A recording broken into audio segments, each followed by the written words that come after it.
بسم اللہ الرحمن الرحیم۔ نمرود اور مچھر کا واقعہ۔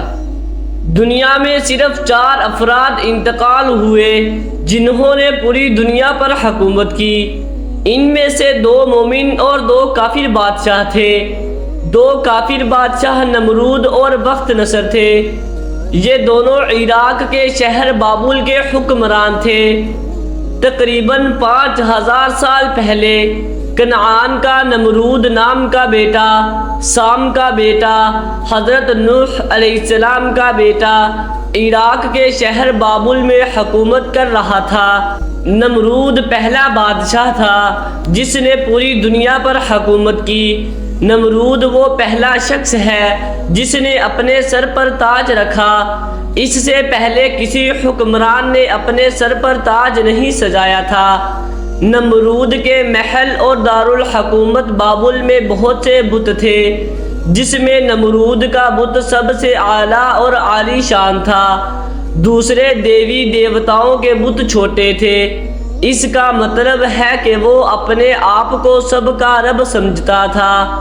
حضرت ابراہیم علیہ السلام جن کی یاد میں ہم قربانی کرتے ہیں، اس نے نمرود کو ایمان کی دعوت دی۔ نمرود کو بہت سمجھایا، اس کے بجائے اس نے آپ کو آگ میں پھینک دیا۔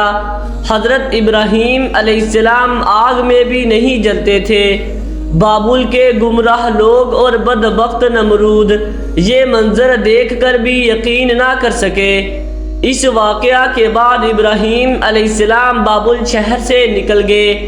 اپنے بھتیجے لوط علیہ السلام بیوی سارہ کے ساتھ مصر ہجرت کی۔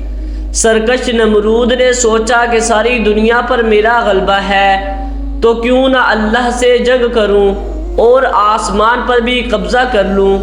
نمرود نے بابل شہر کے باہر ایک بہت اونچا مینار بنایا جو آسمان سے باتیں کرتا تھا اور معراج اللہ رب العالمین کو جنگ کا للکارتا تھا۔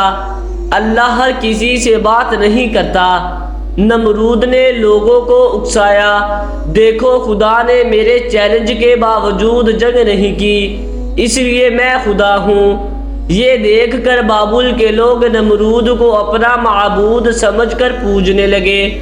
جب جنگ کے لیے بلایا گیا تو اللہ نے نمرود کے محل میں فرشتوں کو مشورہ کے لیے بھیجا۔ ظالم نمرود نے اس نصیحت پر کان نہ دھرے، بلکہ اس نے تکبر کیا اور اللہ اور فرشتوں کے خلاف اعلان جنگ شروع کر دیا۔ فرشتوں نے اسے 3 دن کی مہلت دی تاکہ نمرود اپنا جنگی سامان اکٹھا کر سکے۔ 3 دن کے بعد نمرود جو پوری دنیا کا بادشاہ تھا، اس نے دنیا کے کونے کونے سے فوجیں اکٹھی کی اور میدان میں اترا۔ اللہ ان ظالموں سے انتقام لے جو غرور اور تکبر کرتے ہیں۔ چنانچہ اللہ تعالیٰ نے نمرود کے لشکر کا مقابلہ کرنے کے لیے مچھروں کی ایک فوج بھیجی۔ لاکھوں اور اربوں مچھروں نے چند گھنٹوں میں نمرود کی فوج کا سارا خون چوس لیا۔ جسم میں گوشت بھی بچا نہیں تھا۔ نمرود کی پوری فوج کو مچھروں نے مار ڈالا۔ اللہ تعالیٰ نے ایک مچھر یعنی لنگڑے مچھر کو حکم دیا کہ وہ نمرود کے دماغ میں اس کی ناک سے داخل ہو جائے۔ اللہ کے حکم سے نمرود کے دماغ میں ایک لنگڑا مچھر داخل ہوا۔ نمرود کے دماغ کی رگوں میں ایک لنگڑا مچھر بس گیا۔ مچھر کے کاٹنے سے نمرود کا سر درد سے پھٹ جاتا۔ وہ درباریوں اور نوکروں سے اس کے سر پر جوتے مارتے تاکہ اس کے سر درد سے آرام آ جائے۔ اس طرح بابل کے رب کو اس کے دربار میں سرعام مارا گیا۔ سر پر جوتے پہن کر نمرود چل بسا اور ایک لنگڑے مچھر نے اس کا جینا حرام کر دیا۔ آخر ایک دن دماغ کی رگ پھٹنے سے یہ کافر اور متکبر بادشاہ جو اپنے آپ کو خدا مانتا تھا ہمیشہ کے لیے فنا ہو گیا، جسے اللہ نے ایک چھوٹے سے لنگڑے مچھر سے مارا۔ جب اللہ کسی کو اختیار دے تو اسے چاہیے کہ وہ لوگوں کا خیال رکھے، انہیں گمراہ نہ کیا جائے۔